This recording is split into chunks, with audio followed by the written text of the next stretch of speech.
बच्चों, आज मैं कक्षा 7 का इतिहास पाठ 7 अध्याय जीवन यात्रा और संस्कृत के संक्षिप्त प्रश्न उत्तर को कराने जा रहा हूँ। तुम लोग चैप्टर को पढ़ लोगे, ठीक है। देखो,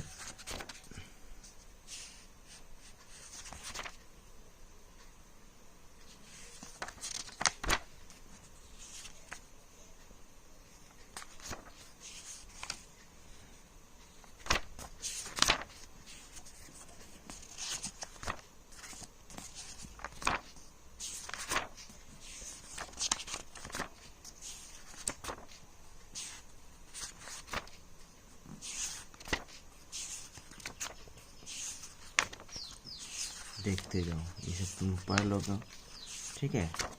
मैं शॉर्ट क्वेश्चन कराने जा रहा हूँ। बाद में भी इसका अंदर से इस चैप्टर के अंदर से मैं खोज करके शॉर्ट क्वेश्चन करा दूंगा, अगले वीडियो में करा दूंगा। तुम लोग देखो, अब मैं शॉर्ट क्वेश्चन करने जा रहा हूँ। देखो, रिक्त स्थानों की पूर्ति करे, ठीक है। का नंबर खाली जगह टाली एवं ईंट या सीमेंट एवं बालू या सफ़ेद पत्थर, ठीक है, व्यवहार करके बंगाल में सुल्तान एवं मुगल काल में साधारण लोगों का घर बनाया जाता था। इसमें आंसर क्या होगा?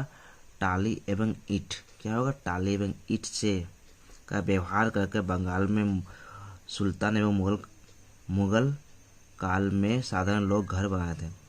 कबीर के दो पंक्तियों के कविताओं को कहा जाता। कबीर के दो पंक्ति कविताओं क्या कहा जाता था? दोहा,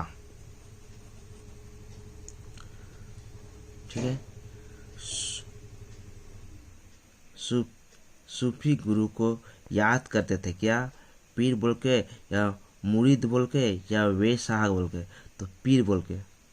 क्या याद करते हैं? पीर बोल के।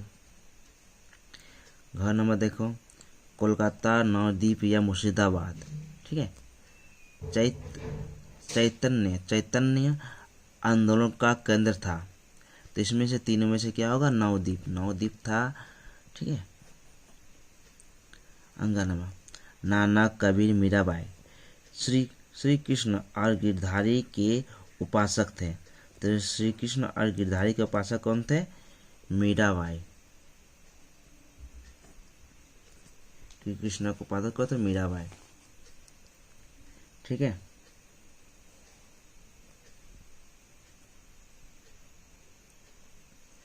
दीन ए इलाही का विशिष्ट मुगल सम्राट एवं उसके अभिजात के मध्य का संपर्क था। क्या संपर्क था? गुरु शिष्य का या मालिक श्रमिक का या राजा प्रजा का? इसमें किसका संपर्क था? दीन ए इलाही में विशिष्ट मुगल सम्राट एवं उनके अभिजात के मध्य संपर्क क्या था? गुरु शिष्य का। किसका था? गुरु शिष्य का। अब देखो,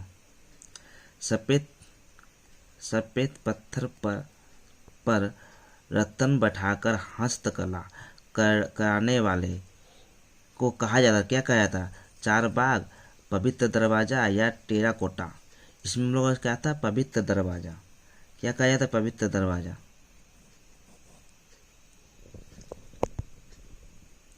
अब देखो, महाभारत के फारसी अनुवाद का नाम, जो महाभारत को फारसी में बनाया लिखा है, उसका नाम क्या? हमजानामा या तुतीनामा या रोजनामा? तो इसमें क्या था? रोजनामा था। क्या था? रोजनामा। दसवंत, मीर साइद अली या अब्दुस सामद शिशिर कलाम का नाम से परिचित था। शिशिर कलाम का नाम से परिचित कौन था? अब्दुस सामद, ठीक है। अब देखो,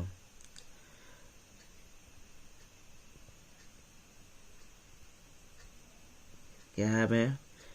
यहाँ पर जौनपुरी राग को तैयार किसने किया? जौनपुरी राग को तैयार किया बेजू बाबरा, हुसैन शाह सकरी या इब्राहिम शाह सकरी?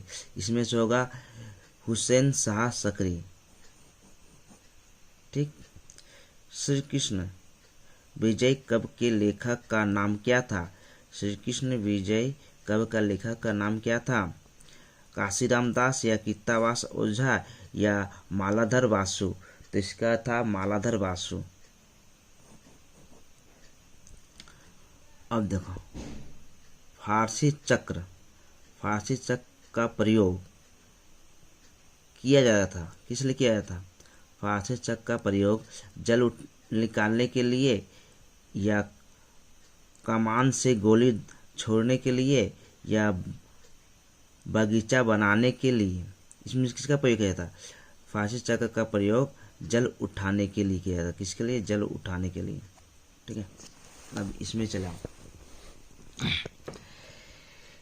निम्नलिखित कथनों के साथ नीचे दिए गए कौन सी व्याख्या आपको सटीक प्रतीत हो रही है, उसे देखो।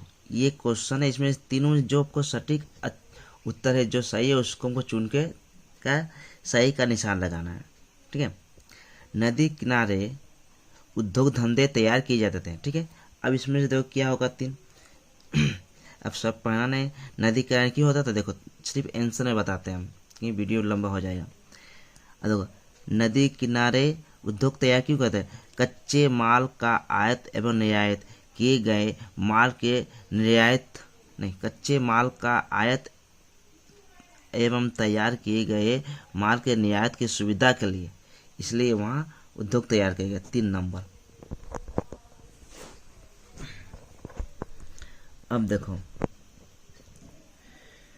चैतन्य ने बंगला भाषा को ही भक्ति का प्रचार का माध्यम के रूप में स्वीकार किया। क्यों स्वीकार किया था? स्वीकार क्यों किया गया था? देखो क्योंकि उस समय बंगाल के साधारण लोगों की भाषा भी बंगला ही थी, इसलिए ये 2 नंबर। अब 3 नंबर देखो, चिश्ती सूफी राजनीतिक में योगदान नहीं करते थे। कारण क्या था? 1 नंबर उत्तर है इसका। उसका मानना था कि अगर राजनीतिक में प्रवेश किया जाए तो ईश्वर साधना संभव नहीं हो पाएगा। यही हम लोग का सही उत्तर है। अब देखो घ का अकबर दिन ए इलाही किए, क्यों किए? अकबर ने दिन ए इलाही क्यों किया? देखो इसका उत्तर आप लोग को कहोगा,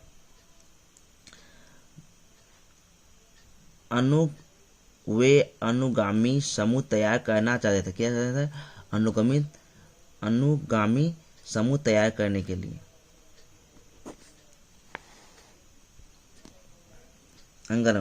मुगल सम्राट दुर्ग बनाने के प्रति आग्रही थे।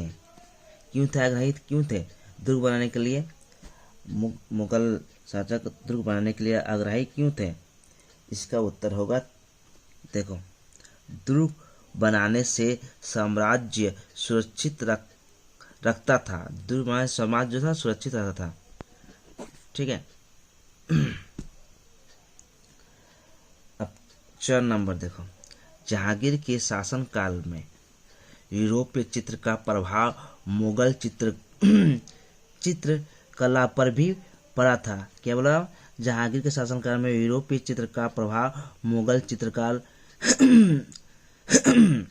चित्रकला पर भी पड़ा था।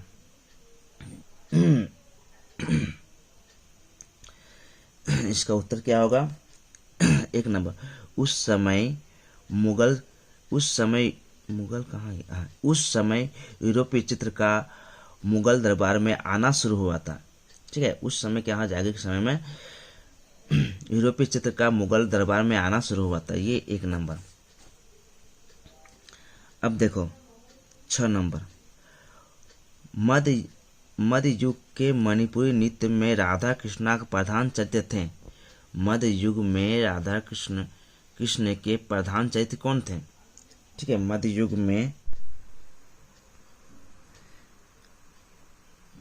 मध्य युग के मणिपुरी नृत्य में राधा कृष्ण का प्रधान चरित्र थे। क्यों थे? व्याख्या दोनों। उस समय वैष्णव धर्म का मणिपुर में विस्तार हुआ था। ठीक है। जड़ नंबर देखो अब लास्ट और आखिरी क्वेश्चन इस समय बाद जड़ नंबर भारत में प्राचीन काल में साल पत्ते का ऊपर लिखा जाता था। क्यों लिखा जाता? भारत में प्राचीन काल में साल पत्ते के ऊपर लिखा जाता। क्यों लिखा जाता? उस समय कागज का प्रयोग नहीं होता था, इसलिए साल पत्ता के हम लोग ऊपर लिखते थे। अब देखो ये सब क्वेश्चन ये वाला उसके बाद ये वाला मैं अगले वीडियो में बनाकर डाल दूंगा, तुम लोग देख लोगे। ठीक है। अभी यहीं ख़त्म करते हैं, फिर बाद में देखते क्या करवा दूंगा।